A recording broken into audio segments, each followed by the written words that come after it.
There's a hidden cost to learning, and almost nobody talks about it. You spend months or years on something, a language, an instrument, a skill at work, and progress just stops, not because you lack talent, not because you don't work hard enough. The system itself is broken. Most people are caught in a learning trap they don't even recognize. They watch tutorial after tutorial, thinking repetition equals skill. They bookmark articles they never read. They tell themselves they are improving while staying exactly where they started.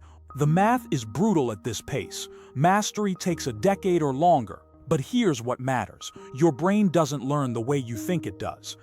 And once you understand how it actually works, everything changes. If you're serious about getting better at something, whether that's coding, playing an instrument, sales, fitness, or leadership, this is the framework that separates people who plateau from people who compound. In a minute, I'll show you exactly why struggle is the signal you're learning, not the warning you're failing. There's a mechanism underneath all of this, and it's surprisingly simple once you see it. Most people optimize for the wrong thing when they're trying to learn. They optimize for comfort. They choose methods that feel productive, which is not the same as methods that actually work. Watching someone else solve a problem feels good in the moment. Your brain releases a little dopamine hit. Oh, I understand that. But understanding and remembering are different systems entirely. This is the first trap. Your nervous system cannot tell the difference between familiarity and competence. When you've seen something multiple times, your brain whispers you know this. The moment you try to do it without the tutorial in front of you, the illusion collapses. You stare at the blank screen or the practice problem and nothing comes. This is actually the moment you need to stay in. This is where learning happens. But instead, most people feel frustrated, blame themselves, and go back to watching more tutorial. They're trying to earn the feeling of knowing instead of doing the work of learning. Here's the actual mechanism your brain builds: neural pathways through retrieval, not exposure. When you force yourself to recall something from memory, even if you get it wrong, your brain strengthens that memory trace more than if you'd studied it 10 more times. This isn't philosophy. This is how neurons work. The harder you have to dig for the answer, the more permanent the memory becomes. Now here's the twist. Most learning environments are designed to minimize this difficulty. They're designed to be frictionless, which means they're designed to not work. You can sit comfortably and absorb information, but absorption isn't learning. The cost of this comfort is that you'll forget 80% of it within weeks. Your brain is running a triage system. If this information didn't require struggle to acquire, it probably isn't important for survival. So release it. That's the hidden algorithm of attention and memory. But the last part changes everything. And this is where people usually wake up. If struggle is the signal of learning, then you need to engineer struggle into your practice, deliberately and strategically. Not random struggle, that's just frustration. Deliberate struggle means you attempt something before you're ready. You get feedback immediately, and you adjust, then you attempt it again. Then you get new feedback. This is different from the preparation model, where you study for weeks and then test yourself once. You're flipping the sequence: attempt, feedback, adjust, repeat. Let me show you how this shows up in real situation. A software engineer trying to learn a new programming language usually watches tutorials, reads documentation, and builds toy projects. But they're watching, reading, building passively. Instead, if they spent 60 minutes trying to build something without any reference, failing, looking up one answer, trying again, they'd absorb more in that hour than in 6 hours of tutorials. 60 minutes intensive struggle times, knowledge retention, equals exponentially higher than 6 hours, passive exposure. The effort feels inefficient while you're in it, but the output is far superior. Here's where most people misunderstand speed. Speed isn't about working faster. It's about eliminating the methods that don't compound. A musician practicing scales mindlessly for 2 hours is slower than a musician who practices the hardest 5 minutes of one difficult passage, records themselves, listens back, adjusts, and repeats. Same person could do 120 minutes or 10 minutes, depending on whether they're optimizing for hours or for learning. This is the part nobody notices. You don't get faster by trying harder in your current system. You get faster by switching systems entirely. Most people miss this. The reason is simple: their current system feels familiar, switching systems feels risky. But staying in a system that doesn't work costs more than the risk of switching. Let's talk about what actually accelerates learning at scale. There are three non-negotiable elements, and they're worth understanding because they apply everywhere. The first is immediate feedback. Not feedback in a week from your instructor. Not feedback when you finish the whole project. Feedback in the same moment. You make a choice. If you're learning to draw, the feedback is instant. Does the line match what I intended? If you're learning a language, the feedback is, does the native speaker understand what I just said? If you're learning to code, the feedback is, does the program run or did it break? Without this immediate loop, you're flying blind. You can repeat the same mistake thousands of times and never know. 10 hours of practice with delayed feedback times poor correction equals ingrained bad habits. That's why a 1-hour session with immediate feedback beats 10 hours of practice with no correction. This is the formula that nobody teaches because it's not comfortable. The second element is what we can call productive failure. Not just failure, productive failure. It's the difference between failing because you didn't understand the concept and failing because you tried the concept and your execution was off. In the first case, you go back and study. In the second case, you already understand. You just need to refine. The person who tries to build something without studying first learns more than the person who studies for weeks and then tries. Why? Because when you encounter the problem, you're actively searching your memory for the solution. Your brain is hungry for the answer because you need it now. Contrast that with studying. Your brain is in passive receive mode, waiting to hear what you should know. The difference in activation energy is massive. Most people study first, try second. Experts reverse the order. This gets to the third element: surrounding yourself with people who are slightly ahead of where you are. Not so far ahead that you can see the path, but far enough ahead that you can see what's possible.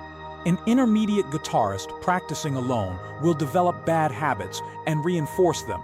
That same guitarist playing with someone one level above will have their mistakes exposed immediately. They'll adjust without being told. They'll see how the better player approaches fingering, timing, tone.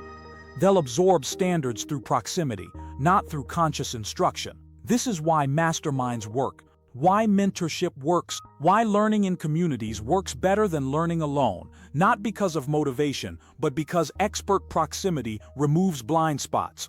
An expert isn't just someone with more information. They're a walking example of what unconscious competence looks like. You can absorb principles you don't have words for yet. Now here's where it gets practical. Most people approach learning like they approach dieting. They make a grand plan, commit intensely for 3 weeks, then abandon it, then they blame themselves for lacking discipline. But the system itself was unsustainable. Instead, what if you applied the 80-20 principle to how you spend time learning? Most learning systems ask you to do too much.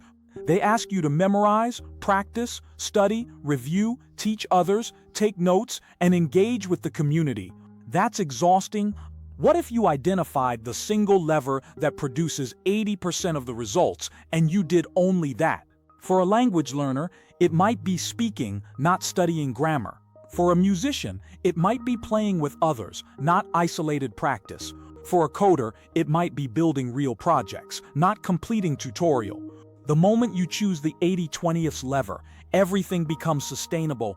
You're not fighting against your own psychology. You're cooperating with it. One core activity times 30 days of consistency equals more progress than 6 activities times sporadic effort. This is the math that actually works. Here's the counterintuitive part. The people who learn fastest often learn fewer things at once. They go deep instead of wide. They eliminate options instead of adding them. This feels slow because there's less visible activity. But underneath, the neural changes are accelerated. Let me give you examples of how this shows up across different contexts, because this isn't theory, it's a pattern that repeats. A personal trainer trying to improve their craft could attend workshops, read studies, watch videos, and study anatomy. But the trainer who spends 30 minutes a day actually coaching clients, getting feedback on their cues, and adjusting their approach learns faster than the trainer consuming information passively. 30 minutes daily coaching with observation times. 90 days equals skill level gains that take others a year in classrooms. A software startup building a product has two paths: spend months designing the perfect system, or build something rough, get users on it, collect feedback, and iterate.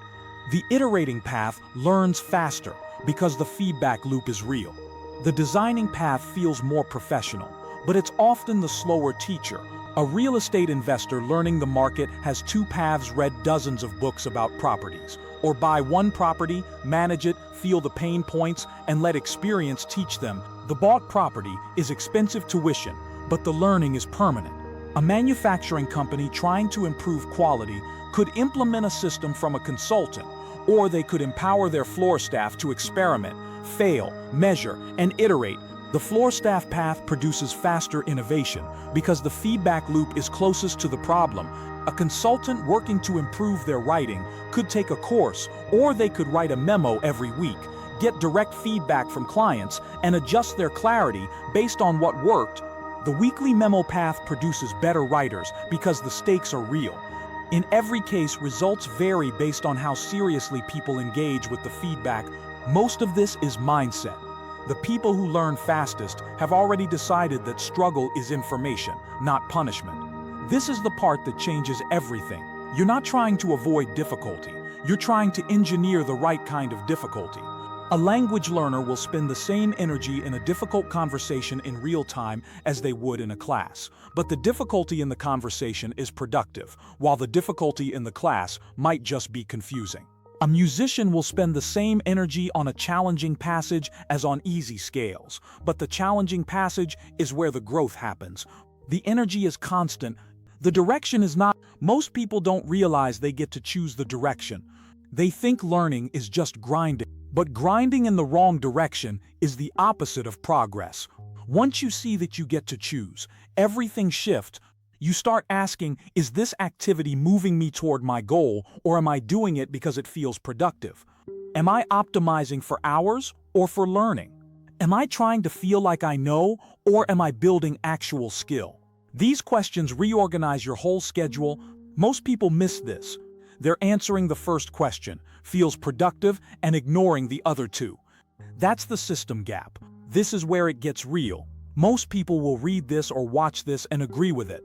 Yes, struggle is good. Yes, feedback matters. Yes, I should focus on the core 20%. Then they'll go back to their comfortable learning system because the discomfort of change is immediate, while the benefit is delayed. The brain hates that trade. So here's the honest path. Start with one small attempt that would normally require preparation. Don't study the material first. Try something slightly above your current level. Get feedback, adjust, try again. Do this once. Notice what you learn in 1 hour of this versus 1 hour of your current method. Once you feel the difference, you won't need motivation to change. You'll be chasing the clarity. The skill will accelerate because you've broken the comfort loop. One more thing, most people think mastery requires years of grinding. It does, but not the way they think. Someone doing the wrong practice for 10 years is less skilled than someone doing the right practice for 2 years. The time is not the variable.